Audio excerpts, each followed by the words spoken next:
So welcome to this event, this CETA Business Lecture, which is part of a series. This one is entitled COVID-19's Impact on Canada-Europe Business. So very apropos as we are in the midst of this second wave, certainly here in Canada, but also in Europe, and trying to understand how this important economic relationship has been impacted by the pandemic. So I will now introduce you my co-conspirator in this event, Krina Viju-Miljusevic, who's a professor in the Institute for European Russian Studies. I think I probably missed that, so I'm sorry, Krina, if I missed some words. So she's a professor at Catalonia University, and she will be introducing the speakers briefly, moderating the opening remarks. And then after all our speakers have had a chance to make their remarks, we'll open it up for question and answers. We're hoping that we'll have about half an hour. So I would encourage you, if you have questions, maybe to put them in the chat, and I will be kind of taking those questions. We also allow you to ask questions live. But then we might actually miss you since we're keeping track of everyone on the screen. So I would recommend the chat. But if you really want to say what you have to say live, then raise your hand or put in the chat and say, I'd really like to speak. So we'll let you be that way. So Krina, the screen is yours. Thank you. Thank you so much. Thank you, Patrick. And I would also like to take this opportunity to welcome everyone, our panelists, and thank you for agreeing to take part of this event, and to all the participants. I would also like to acknowledge the support received from the Erasmus Plus program of the European Commission and the C. Paul Tellier Chair from Ottawa EU for the organization of this event. As Patrick has mentioned, this is a second of series of events organized by the two institutions on Canada-EU business relations. And the first event was in March, and it was focused on the business of CETA 2 years on. So here we are, times have changed completely, and we are in a virtual setting, talking about how the current situation, the pandemic, is affecting the business relations between Canada and the EU. And today we are very pleased to host a distinguished panel of speakers, which include representatives from the Canadian government, national and provincial chambers of commerce and trade and business sector, that will provide their insights into this issue. So without further ado, I'll briefly introduce the speakers. I have to mention that their bios can be accessed on the event page on our website. So I'm not going to go into the details because the time is limited. So we will start with Marie-France Paquet, the Chief Economist and Director General at Trade Analysis Bureau at Global Affairs Canada, who will provide a short presentation on how the pandemic has affected trade and investment patterns between Canada and the EU. And her presentation will be followed by short remarks by other panelists, providing perspectives of the organization that are represented in the following order, which is in fact the alphabetical order. Geneviève Abo, Executive Director at Catalonia Trade and Investment Office. Delphina Adenu-Owosu, Executive Director at EU Chambers of Commerce in Canada. Claire Citeau, Executive Director at Canadian Agri-Food Trade Alliance. Yvonne Dens, President and CEO at Canadian-German Chamber of Industry and Commerce. And Riva Walia, Managing Director at France-Canada Chamber of Commerce, Ontario. So without taking much of your time, Marie-France, please. Thank you very much, Krina, and thank you very much for the invitation to this event. It's a pleasure to be with you all. So as I share my screen, oh, it says host disabled participant screen sharing. So Kathleen. So what I will do is, as we try to solve this technical little glitch, is give you a sense, and I'll do the kind of 2 year on the CETA, as well as try to give you wherever I can a sense of how the first 6 months of the year have impacted the business relationship between Canada and the EU. So you'll see some of it of the first 2 years of CETA and some more recent data wherever we have them. Okay, so so of course, you know, we've seen an important and interesting growth in merchandise trade between Canada and the EU over the years, and certainly since the implementation of CETA that came in September 2017. And you can look at the increase, and we often, like I said, I'll do the comparison pre-CETA, which will be 2016 compared to post-CETA, an average of 2018 and 2019. So good growth rates, both in terms of exports and imports. I know we very often love to focus on exports, but imports are also important as they fit into global value chains within Canada and, of course, for our own consumers' good. So, you know, since the pandemic, of course, every country on the planet has been greatly affected, and we are no different. Our trading partners have been initially like, you know, the US, the EU, China. China, of course, was the first in to go into the confinement period and the first country to get out of it, and a big, of course, an important partner for us in terms of goods trade and services trade. And back in August, they were the only big partner that were back into a positive growth rate for exports and imports between Canada and China. And then since September, the EU is in that zone. So of course, we're very pleased with that, despite the second wave. So we are right into it. The data for October will come out on Friday. So unfortunately, I was not able to put something a bit more up to date. So, so both the EU and China right now are fueling, if you will, our trade, so in terms of goods. And if we were to look, of course, just as just the 2020, so that's the part between January and September, okay? If we go back in time, year over year, that's a bit, you'll get a bit of a different picture. If we compare like January 2020 to September to a year prior, you would see negative impact almost everywhere except for China. Just a point of interest on the import side, of course, the European Union was Canada's second largest source of medical goods imports since the start of the pandemic. So I thought it was kind of interesting to look at that. As I was saying, exports are good, they fuel the economy, but imports are also very important. So United States was first, you know, European Union just behind, and China right after in terms of imports of either drugs, testing kits, or medical devices. And in terms of investment, unfortunately, the investment data doesn't come out as often as the trade for goods and services data. But what we can see here is the change over the years. So you have an annual growth rate between 2014 and 2018 to give you an idea of the growth rate, let's say for investment coming from Germany or Luxembourg. And you see two bars, the red and the blue, okay? And this is interesting because the blue bar will refer to the immediate investor country. Where does the money come from before it arrives in Canada? But actually, some of the funds do transit through Netherlands or Luxembourg. So the funds transiting from Netherlands might be coming from Germany, for example, right? So you see a difference here. The blue bar is kind of being reduced for some of the countries. So there's even a bit of funds transiting to the UK, right? Because the red bar is slightly under the blue bar. So, but you see nice growth rate for Luxembourg, for Germany, huge growth rate for investment coming from Spain, 133% over that 4-year period. So that is really interesting. And of course, we'll see how the year 2020 will have had an impact on investment, but we'll have to be a bit more patient to get this data.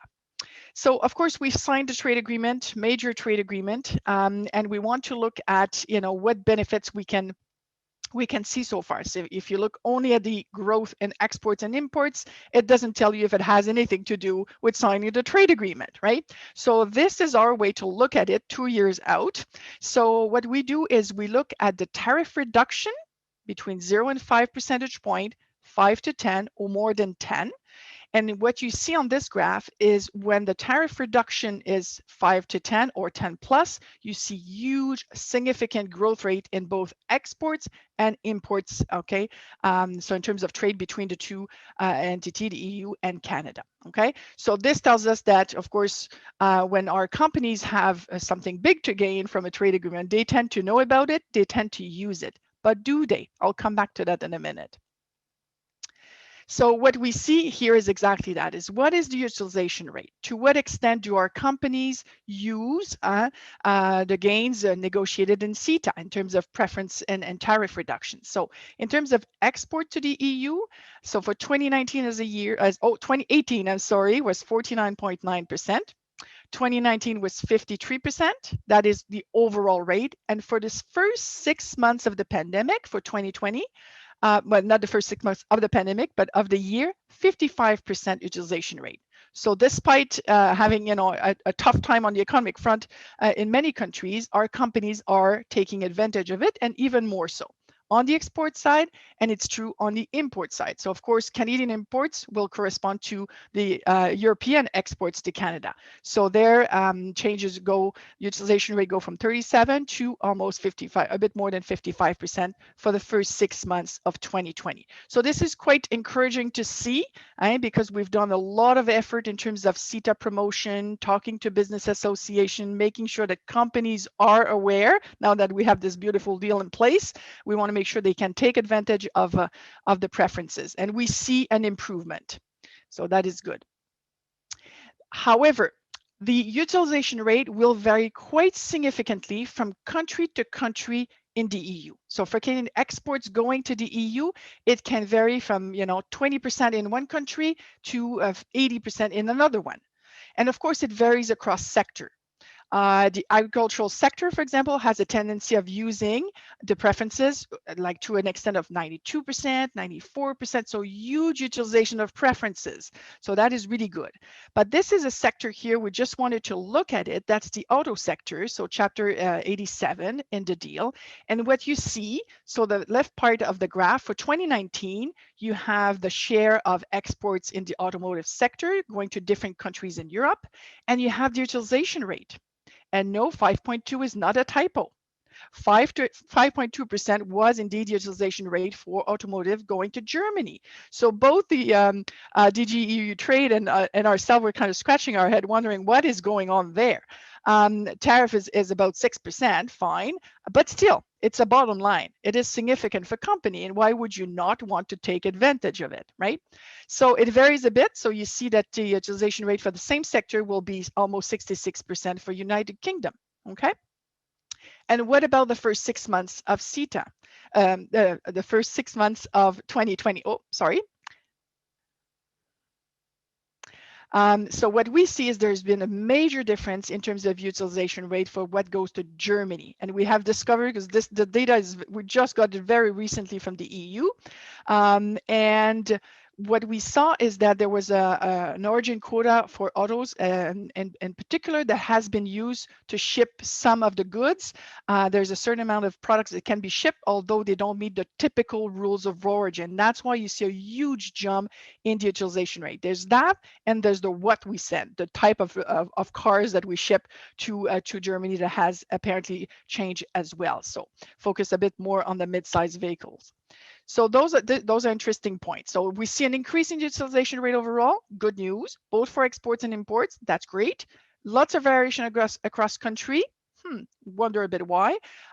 Variation across sectors, and in some sectors, we're happy to see an increase, significant increase, for example, in Germany for the auto sector, but there's still, a bit of a puzzle as to why companies would not be using even it more. We'll see. So more maybe training and information session warranted for our companies.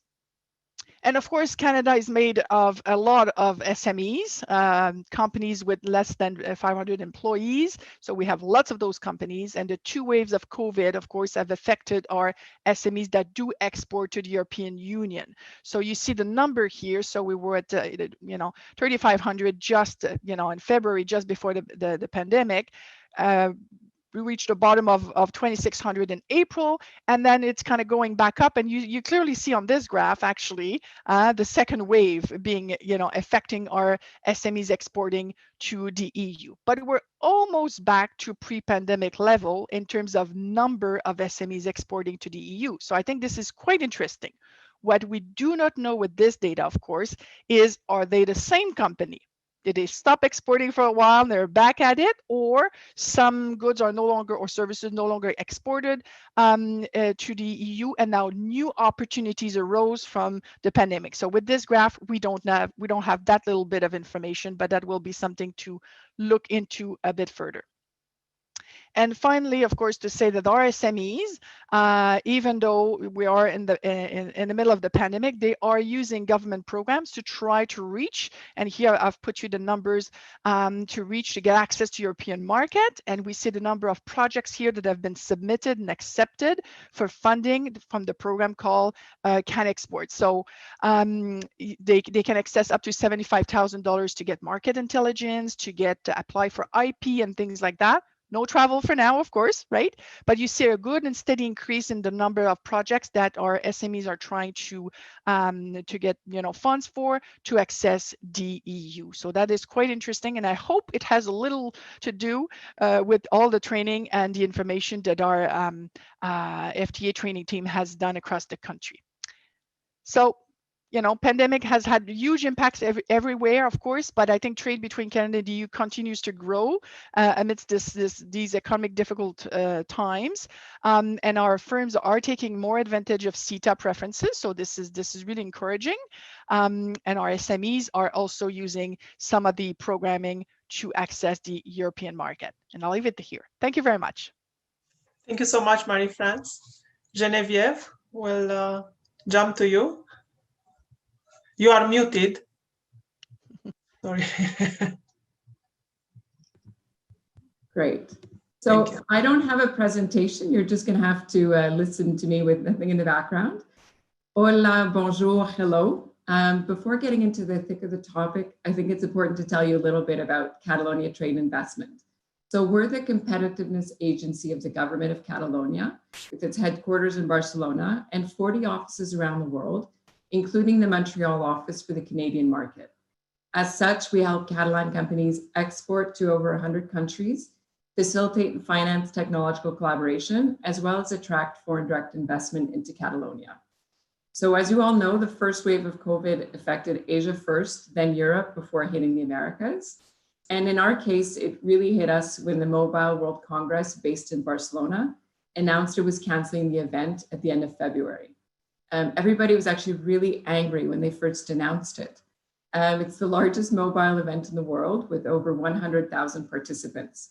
And every year, Canada has a large delegation of 150 or so companies who attend the event.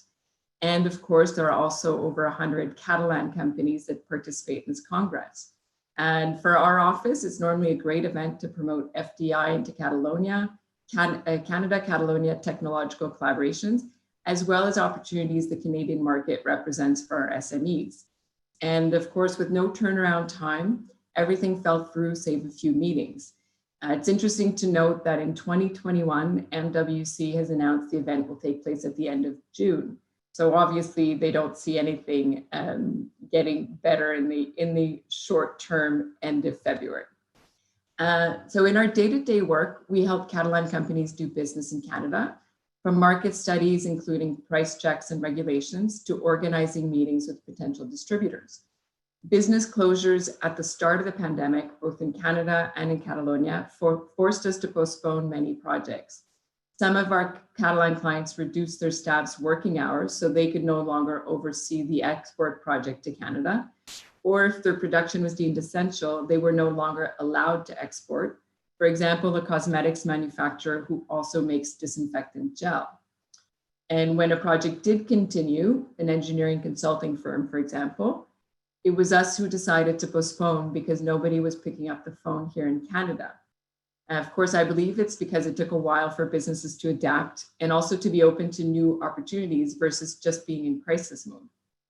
Some of our projects are still on pause. We were in the process of hiring a new director for the Canadian operations of a Catalan company, and the pandemic has forced the company to prioritize other markets versus helping the Canadian market grow in this case.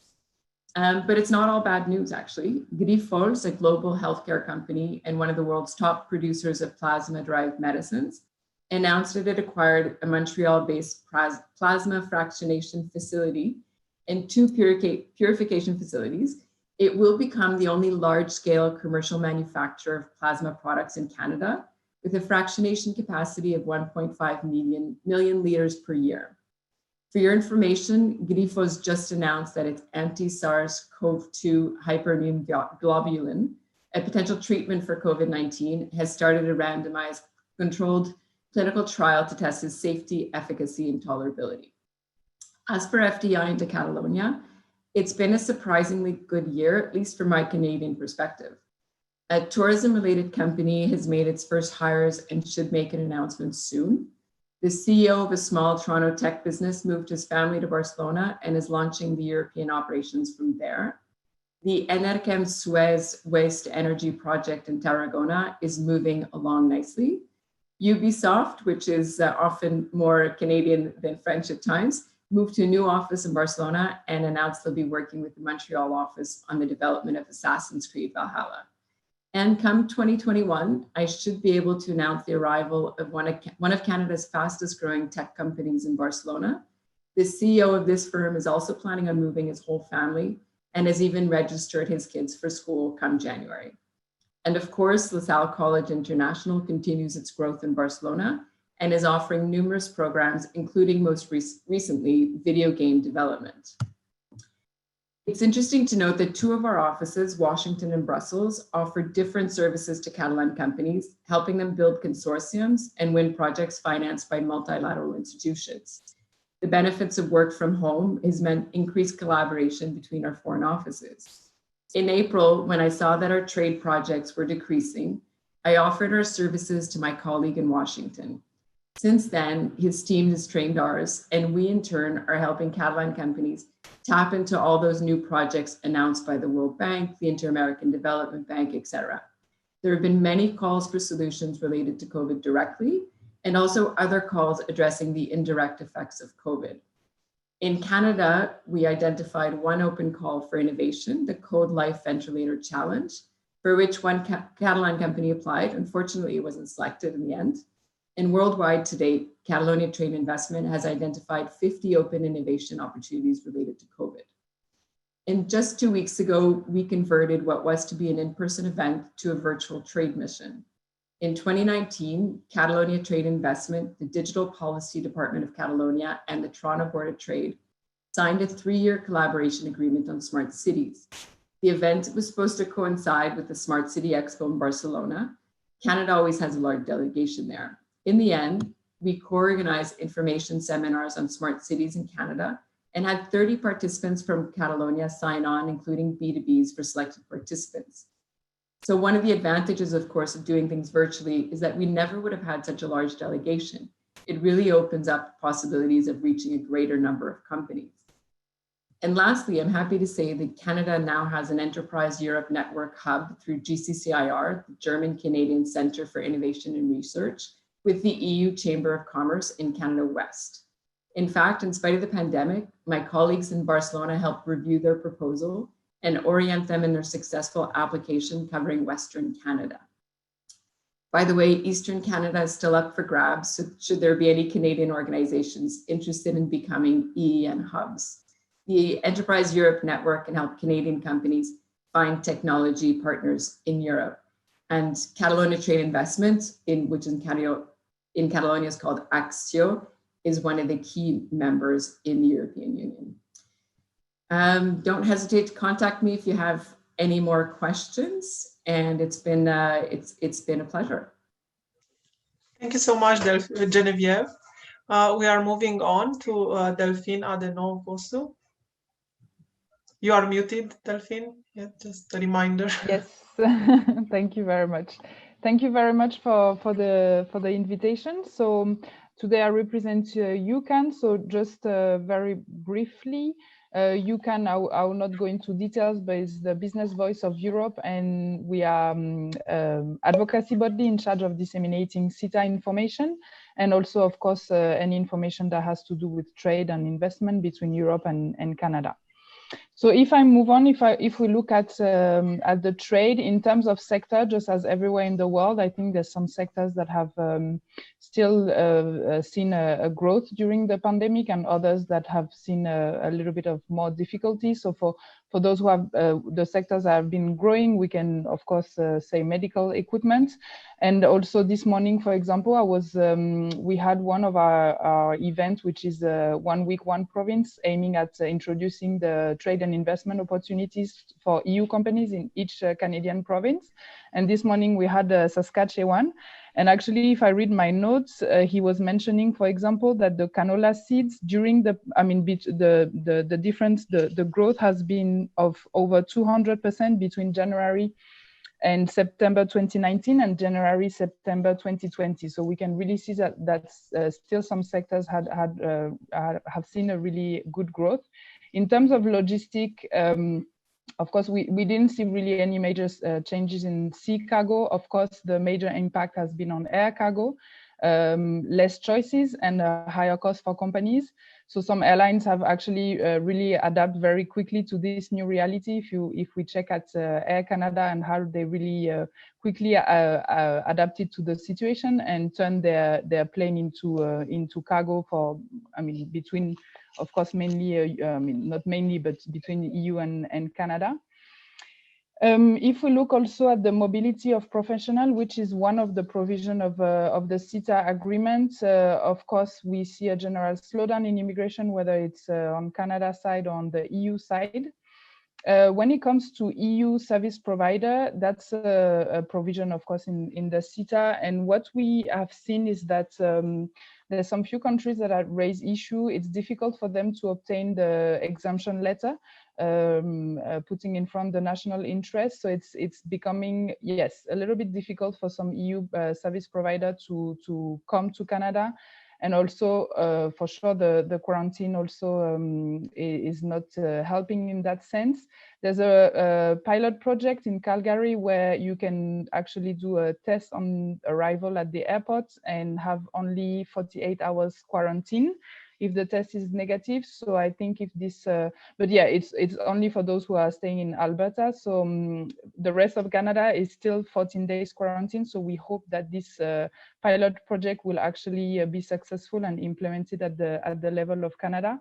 And of course, a few days ago, it has been announced that the borders remain closed until January 2021, with no really information on what to expect for next year. So of course, it's for both Canadian companies and EU companies willing to travel, it's a little bit complicated to see how they could do. Of course, what has changed in the way of doing business? I mean, just like everybody, we are all trying to adapt to this new reality. And everybody has to find new ideas. So we've seen, of course, a lot of trade mission happening online. Just for example, last week we had a Slovenian-Canadian high-tech business forum. So yeah, everybody is just trying to, find its way to make sure that connection and links can still be done between EU and Canada. We also see some provinces that are making ways to still attract investments despite the pandemic. Also in one of our webinar, 1 week, 1 province with Prince Edward Island and also some other Atlantic provinces, we can see that they really managed to land several cross-border deals because they managed to put in place some local mentoring, some local workforce, for example. So it's allowing EU companies to still develop from the EU without traveling. So again, it's about how we are being creative in our new way of working. And here I also want to emphasize on the role of chambers of commerce, because we can really see that today, more than ever, they are really the bridge between countries. I mean, I cannot say EU is a country, but I mean, yeah, they are all doing a fantastic job to maintain that link between each EU countries and Canada. So it's really their role today is really important. Beyond CETA, what CETA can provide and how we can have a look at it. I mean, of course, CETA and Marie-France mentioned it earlier in her presentation, and when we think of CETA, we think of trade, we think of investment, but there's also other opportunities, and mostly government procurement opportunities. Today, Canadian companies can actually bid for a project in Europe, or a European company can actually bid for a project in Canada without being present on the territory. So from Canada, a Canadian company can bid for a government procurement project in Europe. And this is something that, you know, this pandemic can also, we can have a look at more on this. So you can actually release a publication a few months ago on how European companies can take advantage of public procurement in Canada. And I know that Global Affairs also have a practical guide for Canadian companies wanting to participate in government procurements in Europe. So I invite the companies to really have a look at it. Of course, in the current context where there's a lot of instability, CETA is an element of stability. We share common values. We could see with Marie-France's presentation on the figures that CETA has really been able to push trade between EU and Canada. So it's an element of stability. And export is also part of all the recovery plans. We've seen now that export is part. Of course, it's very important to sustain local economy, but export is also part of all the recovery plans. So it's important to mention this. And I just wanted to mention two last points. The first one is that EU is the second largest market in the world. So of course, Canada's export to the US accounts for almost, let's say, 75% accounts for 75%. And Canada's export to the EU accounts only for 10%. So we can see there's a huge opportunity for Canadian companies to look at the EU market.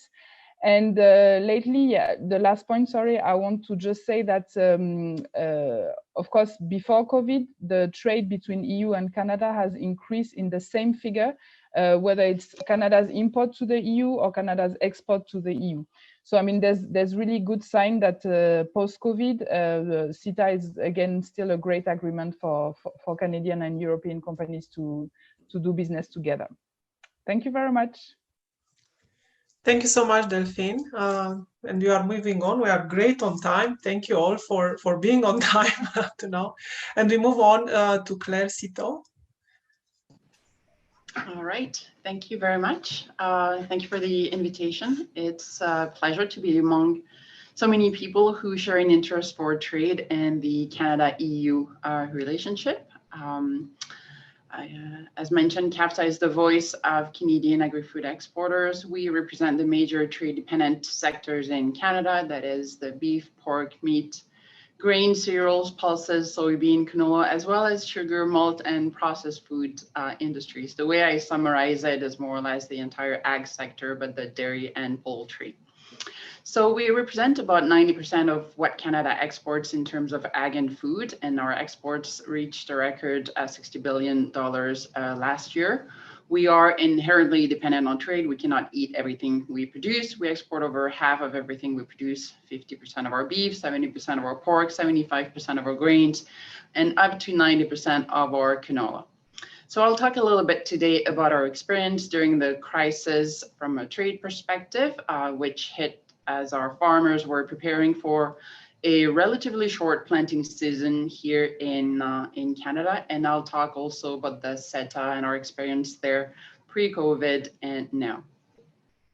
First off, though, I'd like to emphasize that I think it deserves to be recognized just how foundational agri-food trade is for our economy and way of life, and that's in every corner of the globe.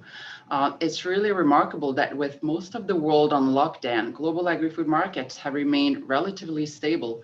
And this is in large part because a number of governments, in Canada certainly leading the pack around the world, have recognized that keeping borders open to agri-food is really vital to prevent shortages and supply chain disruptions and price volatility and other supply shocks.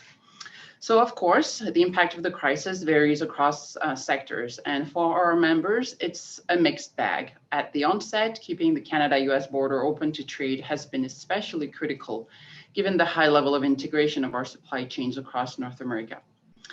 Let me highlight a few perspectives from our members. For Canadian canola and grain farmers, the concerns at first were on market volatility, farmers' revenues, and whether crop inputs would be in place for seeding. With a short growing season, even delays can impact farmers' production, increase their exposure to risk, and really have an impact on their future crop. Without borders being open, things could have been quite different. Our food manufacturers ramped up productions up to 500% at times, invested heavily to keep workers safe, retooled manufacturing facilities, and tried to hire more workers. There are real questions today about the future of the restaurant industries, and food manufacturers are looking at secondary sources to secure essential raw materials, ingredients, and packaging as they rebuild inventories.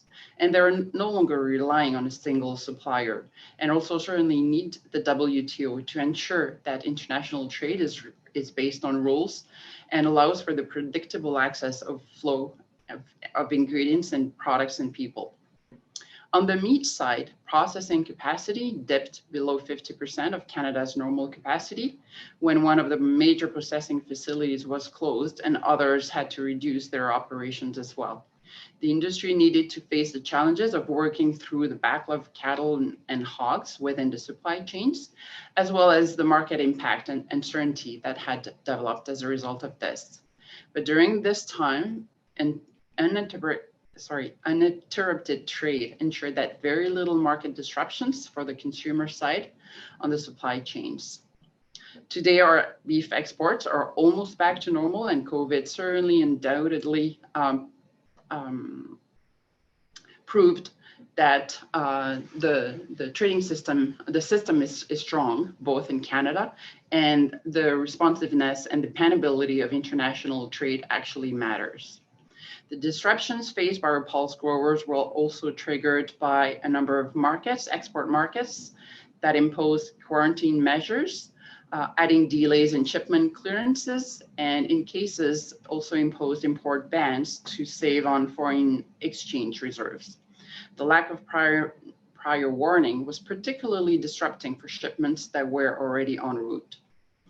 Among other challenges as well, the lack of available shipping containers, the natural flow of inbound traffic of containers full of consumer goods from Asia that are shipped on the backhaul had been heavily disturbed.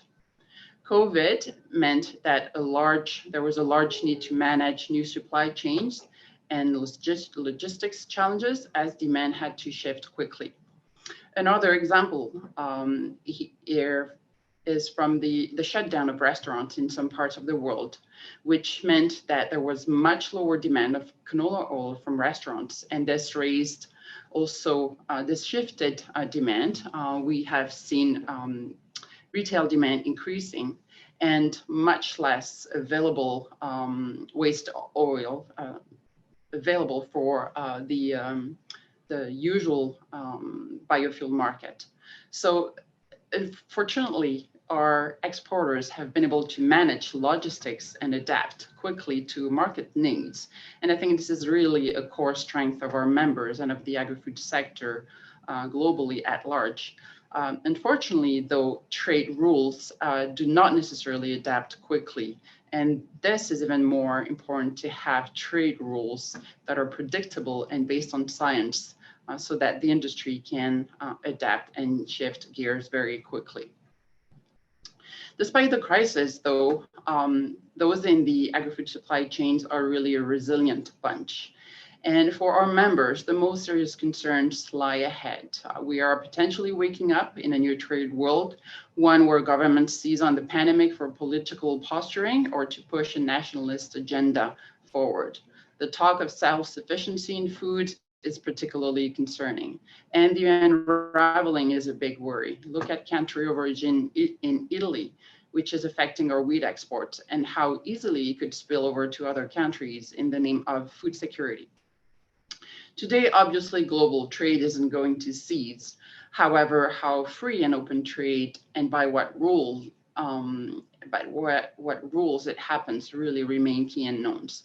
And this is why it's really critical that Canada and its trading partners, and that includes the EU, work together to keep borders open and that hold trade rules and the adherence to the trade rules, both at the multilateral level, but also on a bilateral basis.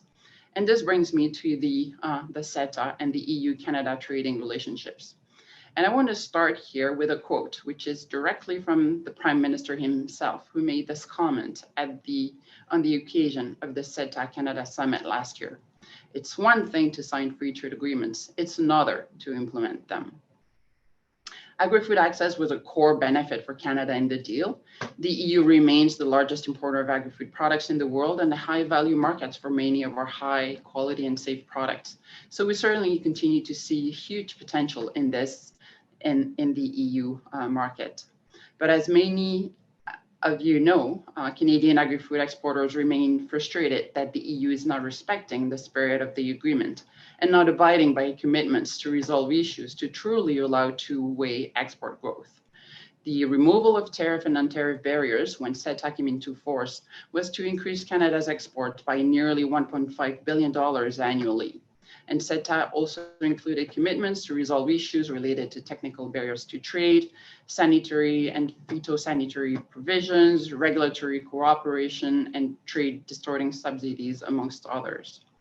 However, we're now at the 3-year mark, and CETA has failed to deliver unexpected gains in agri-food as a result of a wide range of barriers that were to be removed or reduced by the EU Commission, and that are not. Work that remains includes achieving mutual recognition of meat processing systems, developing protocols to verify livestock production practices, addressing misaligned regulation of crop protection products, having more predictable and timely review of seed technologies, ensuring that country of origin labeling requirements are not applied in a trade restrictive manners, and addressing EU sugar subsidies that make our exports uneconomic.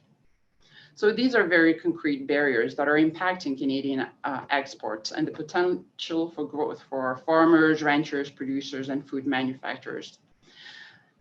Essentially, our exports should be much higher. And all this happens while EU agri-food exports to Canada continue their double-digit increase into our market. It's really time to find solutions. The bottom line is we cannot afford to let this deal sit on the shelves. And we've asked the Canadian government to take up these issues with their EU counterparts and EU political leaders. And we're starting to see a lot more recognition publicly of the existence of problems. And this is important in starting to address the issues themselves. I'm not here to simply point out problems. Our members really also have ideas and solutions to put forward, and it boils down to better dialogue and communications, bold approaches, and genuine commitment to resolving the challenges we faced. Canada and the EU certainly share a long-standing trading relationship and work on bilateral and multilateral fronts. For those following WTO matters, you'll have noted that ministers went from meeting twice a year to meeting almost every 2 or 3 months, really signaling the intensity of the work on that end.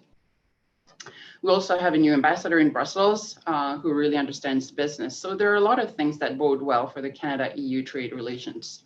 And as both nations work together on WTO reform and modernization in defense of the rules-based trading system, it's really important to demonstrate that our free trade agreements work by abiding by the rules we've established in our trade pact. By abiding by the rules we've established in our bilateral trade pact, which is an agreement that remains a shining example of the level of ambition that should be sought out in the 21st century trade. As a trading nation, our road to recovery will go through trade. And as a trade-dependent sector, we need a robust global trading system and ensure that trade rules are respected and that all sanitary and phytosanitary measures are based on science and the least restrictive possible. Certainly, the current crisis gives us an opportunity to get ambitious and secure the promise of the CETA. This is the opportunity that we should seize. And thank you for the opportunity to speak today. Thank you so much, Claire. We are moving on with Yvonne Dance. Yvonne, are you here? We can. Yes. Okay. And again, a reminder: you are muted. Okay. Thank you. Be able to hear me. Yeah. Yes. Good afternoon, and thank you for the kind invitation. I'm going to share with you the German perspective, the impact of COVID-19 on German exports, how German companies in Canada reacted to the pandemic, and what has changed in our work at the Canadian-German Chamber. Before I start, a few sentences about our organization. The Chamber is a non-for-profit organization fostering trade and investment between Canada and Germany. We are part of a network of 140 chambers in over 90 countries, which is closely connected to the German Chambers of Industry and Commerce in Germany. The network is partly funded by the German Federal Ministry of Economic Affairs and Energy. And in Canada, the Chamber is recognized as the official representative of German trade and industry and acts as the primary contact for Canadian and German businesses wishing to do business in each other's country. So during the pandemic, Germany's exports worldwide decreased by roughly 12% compared to the previous years. For the months of April and May, we saw a reduction of around 30% against the same month in 2019. For the exports to Canada, this number was at almost 40% in both months. Reason for this was the steep decline. For the steep decline were interruptions in the supply chain, production shutdowns, missing preliminary products, and a lack of cargo capacities. For the first few months, these interruptions in the supply chain were the biggest challenge for German companies worldwide. By now, this has changed. A recent survey showed that 75% of the participants now view the travel restrictions as the main barrier for their business. And Delphine touched upon this already. If you ask them about a midterm outlook, the focus shifts to a lower demand and economic policy conditions. 38% expect the world economy to only recover in 2022. And if you ask the German companies in Canada when they expect Canada to recover, we're looking at 56% of companies who say Canada is only going to recover in 2022. In general, most German companies in Canada were negatively impacted by the pandemic, but I'm not aware of any company that decided to leave the Canadian market because of it. Many say that their Canadian operations are doing well in comparison to their businesses in other countries. Part of this is due to the economic response plan by the government of Canada, especially the Canadian Emergency Wage Subsidy and the Work-Share program, which was used by many. But of course, there's also companies that did well. As people were stocking up their freezers in the first lockdown, the sales of Dr. Oetker pizza exploded and the company hired new staff. Another example is Siemens Healthineers, which among others manufactures point-of-care blood analysis testing equipment, and they too added staff at their Ottawa facility. Also, packaging companies equipped to produce containers and dispensers for sanitizers saw an increase in their sales. Other companies like BASF changed their production lines to produce disinfectants. A German automotive supplier even started producing face shields and donated them to local hospitals. There was a great display of solidarity and togetherness among the German business community during the pandemic. Companies refurbished and donated laptops to help local school boards. One of the German car companies offered roadside assistance to healthcare workers. Another one partnered with a Canadian household paper company to transport product to hospitals and healthcare centers. Many others did food drives in support of local food banks. For us at the Chamber, our business became digital and we moved from providing in-person services to servicing clients on virtual platforms. We organized trade shows, trade missions, and hosted conferences and roundtable discussions online. As much as we miss the in-person meetings, we realized that the virtual format have their benefits. You can interact with stakeholders in shorter time frames. From the comfort of your home in Ontario, for example, you can have a virtual meeting with a German company at their headquarters in Germany, and once you hang up, call their business partner in Alberta. You can also bring people together in an online setting to share information and best practices. Just last week, we had a virtual meeting with Quebec on Germany on critical and strategic minerals. All in all, there were 15 participants in 6 different cities on 2 different continents. And just imagine coordinating this in an in-person meeting, the amount of time and travel and the expenses that would have cost. So it's amazing how quickly everyone has adapted and adopted virtual formats. And I hope, and we at the Chamber hope, that some of the formats, platforms, and technologies are here to stay. Before I close, a few remarks on CETA. It is a great agreement, no doubt. And even though the utilization rate on both sides in the first 3 years wasn't exactly what we had hoped for, and we touched upon that in an earlier presentation as well. In the EU, they recently launched a new website which offers quick access to product-by-product information on tariffs, custom procedures, and product requirements. Especially, there's a new tool called ROSA, which stands for Rules of Origin Self-Assessment, which we believe will be very helpful for companies. And so with this and all what we saw in the presentation earlier, we're very optimistic that the rate will rise. And of course, as a chamber, we'll continue to promote the agreement on both sides of the ocean. Especially in times of the pandemic, international cooperation is very important. After all, we're all in this together. Thank you. Thank you so much, Yvonne. So we'll end our short remarks with Riva. Bonjour à tous and good afternoon to everyone. My name is Riva Valia and I have a very small presentation to share with you on what we at the French Chamber do. So if I can share my screen just a moment. I hope everyone's able to see my screen. So today we are here to really share more about CETA and how it impacts international trade between Canada and the European Union. And I think the France-Canada Chamber of Commerce plays a pivotal role in all of this. Just a brief background. We are a member network with 92 countries. There are 120 chambers of commerce with about 34,000 companies that are represented. Here in Canada, we have our Chamber of Commerce. You probably would know in Quebec. It's been there for the last 150 years.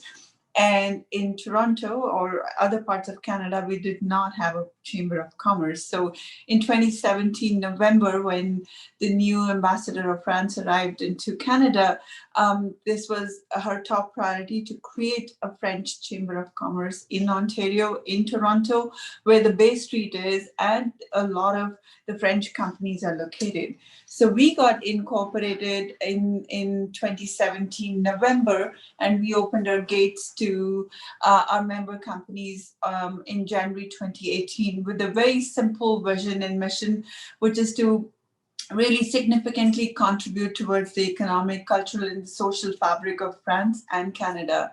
As probably you all would know, France is the 14th largest investor in terms of FDI into Canada, with close to about 600 companies and subsidiaries, a lot of them in Quebec, but more and more so now also in Toronto and other parts of Canada. We contribute to close to about 85,000 jobs into the Canadian economy. Therefore, it's absolutely important for an organization which is backed by the government of France and CCI International to be present here to represent the contribution that the French companies make here into the Canadian economy, but also increase that contribution and therefore help right now with the post-COVID recovery. Just a quick glimpse. As I said, we opened January 18th, 2018 with 4 companies, and today we are 85 plus member companies with most of the top French and Canadian businesses represented in our ecosystem through our executive leadership, with IBM, Madame Houdon, the ambassador of Canada to France and Monaco, as well as Karine Rispal, our ambassador of France to Canada. companies like Estée Lauder, Saint-Gobain, CIC, Société Générale, Cartier, Element AI, as well as Schneider. So this is just a glimpse of how these leaders are really vested in bringing up the French and the Canadian business ecosystem together. And the way we function is through 4 centers of excellence. One is around smart cities, luxury retail and hospitality, a big part of it, innovation in technology and financial services. A 5th one is in the making, and it is in the making because most of the leaders are really busy in the pharmaceutical industry. So life sciences is something that's going to be launched in January of 2021, once our members like Sanofi's and Ipsen's are done with the vaccination information that's going on right now. What we do is really create a very strong ecosystem and foster partnerships. We accelerate growth of French companies here in Canada. Of course, we partner with our sister organizations like Business France to bring in FDI and thought leadership, and also enable innovation in SME and the startup ecosystem of both France and Canada. We just recently launched a program in association with Business France called Innovate and Create in Canada. And this is of particular importance now. Just at the cusp of COVID, we launched this program to attract more and more French companies to come into Canada, which provides a much stable environment for them to have a North American presence rather than going to the US. So our competition was no other country anywhere else but the US to bring in more FDI from France, have the nearshore centers here in Toronto to be able to service their subsidiaries and their clients in Americas. This program is called Innovate and Create in Canada, and we have had tremendous success with this program throughout the COVID period, whereby we've been able to help about 35 new French large companies to come into Canada recently, but also create task forces with the leadership that I shared with you earlier to bring in the best of benchmarks on how to reopen businesses, how to pivot your manufacturing facilities from producing maybe dental products into COVID-19 vials, and thereby really help in the overall recovery for the Canadian economy. I don't want to go into too many of numbers, which I think, Mary France and my other colleagues have shared with you, but France remains the topmost investor in Canada, and it's very important for us to contribute towards the growth of the Canadian economy here. And CETA plays a very interesting and a stable role, as I think Delphine mentioned the word stable, because we look at the trade agreement between US and Canada, which really has had its turbulent times. CETA is one such agreement that provides a great opportunity post-COVID for companies to consider. I can tell you that not only the executive leadership that I shared with you, but a lot of companies we talk to, small and medium-sized, and even large companies like Louis Vuitton handbags, for all you know, have taken tremendous advantage of the provisions in CETA. And more so during COVID, the supply chain and the cost effectiveness that CETA has been able to provide, there has been a reduction of about 28% that we have seen year on year in terms of reduction for cost and time to market, which are great provisions of CETA. There are certain aspects that, of course, that still need to be worked upon, but the biggest advantage that I think we have as an opportunity is the green recovery. I would like for us to really think about how CETA and green recovery can come together and create this big impact between Europe and Canada, both the nations, I would say, and the continent in Europe are really geared towards green recovery. And I think Canada, with the recent bill that's been put forward has a great opportunity for us to consider. I leave that thought in everybody's mind as I close this presentation. Thank you so much, Patrick and Krina, for giving us the opportunity to share our thoughts today.